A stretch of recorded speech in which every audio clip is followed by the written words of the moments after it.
Namaste. So, you know what today is, right? March 25th. You know why that's significant, right? Well, let me give you a hint. 49 years ago, March 25th, 1966, this kid was born and went through a very interesting life where there was a lot of self-hatred, self-abuse, very risky behavior, with the subtext and subliminal messaging of maybe one of these times when I do something that's very reckless, I'll end up dead. You see, this young man grew up hating himself, hating a lot of people, hating a lot of things that went on in his life.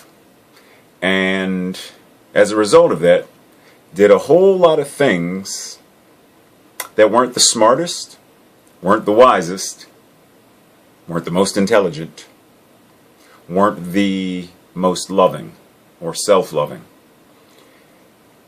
And despite all of his attempts to harm himself, while many of them were successful in their own ways, but he didn't, quote-unquote, die.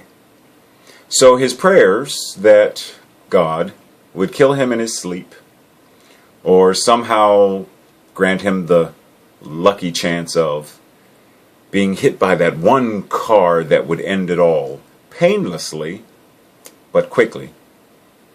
Or any of the other number of things that he did. And despite the fact that he prayed diligently, well into his late 20s, that this would occur, it didn't happen in quite the way that he thought or planned. You see, metaphorically, spiritually, emotionally, metaphysically, alchemy did occur. He did die.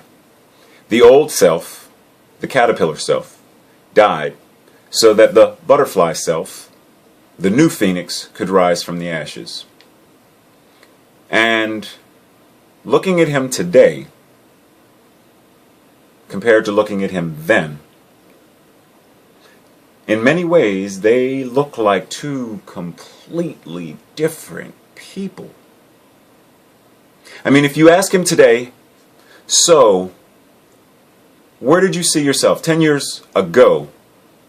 Could you have seen yourself where you are now? And his answer most certainly would have been no. Now, while somewhere in his life he did hope for better, he did want things to get better, there was the slight itch, the ache that said, what? Do you really think your life is going to get better? You don't deserve better. You don't deserve love. You don't deserve to be happy. And yet, despite all of that, and 10 years later, you ask him now, so what's up? And he would tell you, I love myself. I appreciate myself. I like myself. And I'm glad that despite all of that reckless behavior, I didn't die. Now, who knows what tomorrow will bring? Because we never know when the physical body temple will make its final breath and the spirit will return back to the one. We never know. But if you ask him, so do you think if you were to die today, that you could die happy? And he would say yes. Now, there are a lot of things that he still wants to do. There are a lot of things he still wants to accomplish. A lot of people he still wants to meet and create with and collaborate with and synergize with for the purpose of making the world a better place for other people who may feel or may have felt the way he once did. And despite the fact that he's a lot better now compared to then, he's a lot better now than he probably ever expected himself to be or to be capable of. And despite that, the human experience still, every now and then, knocks him down. But see, the difference now is he has greater tools, greater desire, greater passion, and greater bliss, greater connection to the divine that gives him the ability to stand again. You know, it was Les Brown who said, when life knocks you down, fall on your back. Because if you can look up, you can get up.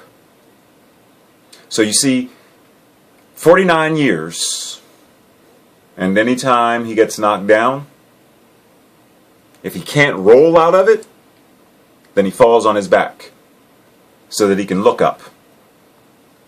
Because if he can look up, he can get up. And if he can get up, he can crawl. And if he can crawl, then he can walk. And in time, if he walks, he can run. And in time, if he can run, then he can fly. So today, March 25th, is his birthday. So from me to him, Ray, happy birthday. You deserve, you have earned, and you are worth everything that at one time you thought you weren't. I'm glad you're you.